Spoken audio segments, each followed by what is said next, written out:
we talk about all things literature.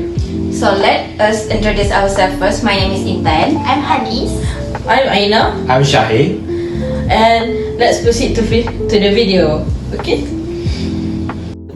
Hello everyone, welcome to our channel, and today we are going to discuss about two literary figures that shaped the American history. One is John Dos Passos, the other is Malcolm Cowley. Yes, and we are going to delve a bit into their lives, their works, as well as their significance to literature. Why are they important and what makes them special? This video will be cut into two parts, so stay tuned for more. Stay tuned.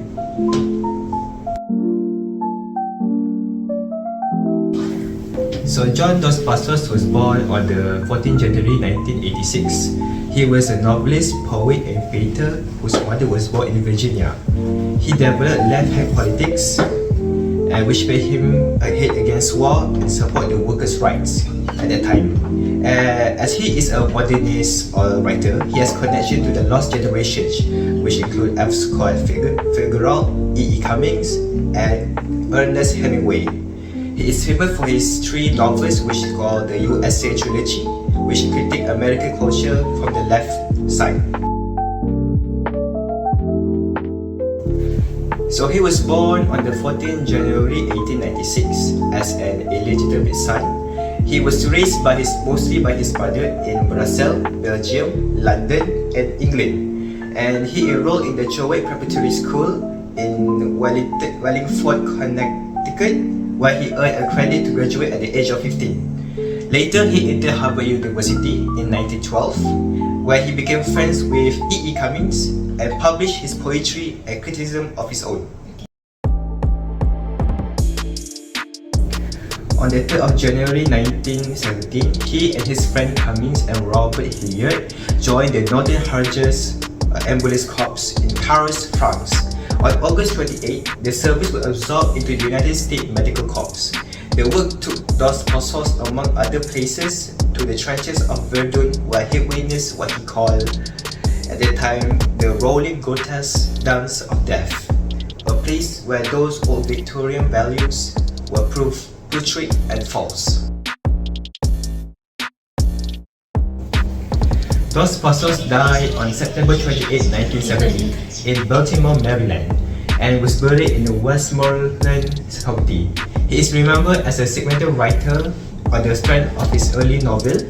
The Alderman Library at the University of Virginia in Charlottesville has the largest collection of his papers. The Three Soldiers. This novel was created and also influenced by his experience in Europe, which considered one of his early masterpieces and also a direct response to World War I. The second one will be the USA Trilogy. Dos Passos' most famous celebrated work, which include the 42nd Parallel, 1919, and The Big Money. It explores the life of individuals and the social and political landscape of America during the early 20th century, often criticizing American culture from a lefty perspective. The last one will be the John Dos Passos Prize, a literary award established in his honor, recognizing works that display intense and original exploration of American themes and experimental approaches to form. Dos Passos viewed literature and art as an essential tool to challenge and expose the uniformity and mechanization of literature as a center of resistance of American culture. He saw that writers' role as breaking through the veneer of capitalist society and revealing hidden social truth and injustice. Although involved with leftist and radical politics, Dos Passos never fully subscribed to any party line, particularly distrusting the Communist Party apparatus. He believed that writers must maintain freedom from any preset ideological framework, using literature to test ideas rather than serve propaganda. There are many types of writing style for Dos Passos. One of them is mimetic approach. His writing style mirrors the chaos and disease of society he portrays. This means that the structure and tone of his writing reflects the disorder and moral decay he observed. This makes it difficult for the readers to form easy judgment because they are immersed in the same chaotic environment. The second writing style of Dos Passos is impersonal narrative voice. He employs a detached, almost metallic narrative voice. It reflects the harshness and anonymity of the city environment, contributing to the sense of alienation and emotional distance of his work. The last one will be the collage effect. Inspired by art movements like Cubism and Nihilism, Dos Passos used a collage technique, piecing together fragments of city life and present a fragment of American life. Manhattan Transfer exemplifies this, acting as a collage of snippets from Manhattan. Malcom Cowley was born on 24th August 1898. He was a prominent American literary critic, poet, editor and historian who made significant contributions to 20th century American literature. His career in writing spanned the great literary movements, and he is most commonly remembered for his editorial encouragement of new writers and for documenting the lost generation. Malcom Cowley, born in Belsano, Pennsylvania and grew up in Pittsburgh. He entered Harvard University in 1915, but dropped out of college in 1917 to serve in World War I as a member of the American Field Service in France. Following the war, he returned to Harvard and graduated in 1920. After college, Cowley moved to Paris, where he was part of the expatriate community of writers and artists, later known as the Lost Generation. They also comprised Ernest Hemingway, F. Scott Fitzgerald, and Gertrude Stein. His life in Paris greatly influenced his outlook and style of writing.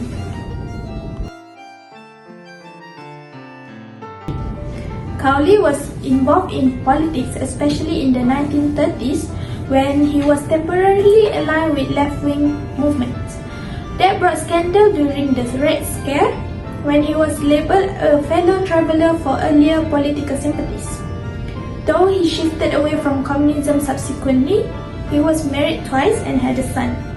Although charged during the McCarthy era, Cowley continued to write and remain active in literary circles until deep into his advanced age. For his death, he died on 27 March 1989 at the age of 90 in New Milford, Connecticut. He left behind a reputation as among the greatest chroniclers of American literary history, particularly the early decades of the 20th century. For his legacy, Cowley's influence went beyond his own work to the careers he fostered and the writers he promoted. His integration of memoir, history and criticism made him a vital presence in American letters.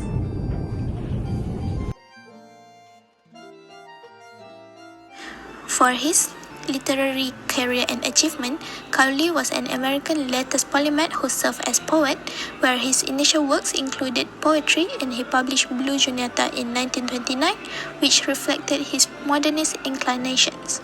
He is also an editor and critic, where his most important function was probably that of literary critic and editor. He was an editor for the New Republic between 1929 and 1944. He then became an editor for Viking Press, in which capacity he played a role in bringing William Faulkner back into favor by editing the Portable Faulkner in 1946, where his action which helped revive Faulkner's career and was credited with helping him to receive the Nobel Prize. He is also an American literary historian, where he wrote Exile's Return, which was a critical memoir of the lost generation, combining literary history with personal memoir. Cowley also edited The Portable Hemingway in 1944, another pioneering volume. For his philosophy and standpoint on any issues pertaining American literature, he is the champion of the lost generation, where he helped in establishing and keeping the tradition of the lost generation alive through editing and promoting the works of authors like Hemingway and Fitzgerald, seeing their literature encapsulate post-World War I America's disillusionment and transformation. There's also promotion of literary realism and social engagement, where he called for literature that was involved in real social issues, particularly during the Depression. Cowley defended left-wing politicized writers and believed that literature was meant to promote awareness and transformation in society. And lastly, he is also an editor as a curator of culture, where his works was spurred on by a desire to rediscover the American literary canon. He revived interest in forgotten writers and made editors a key group of cultural intermediaries. For his writing style, firstly, it is personal and reflective, where he combines memoir with literary criticism. His work involves the reader in his life as a literary figure and in insightful observations of others' writing and life. Secondly, clarity and accessibility. While his intellectual pursuits, Cowley's writing remained clear and accessible. His critical writing, like Exile's Return, is marked by straightforward yet engaging writing, suitable for scholars and common readers alike. Thank you Thank you for watching.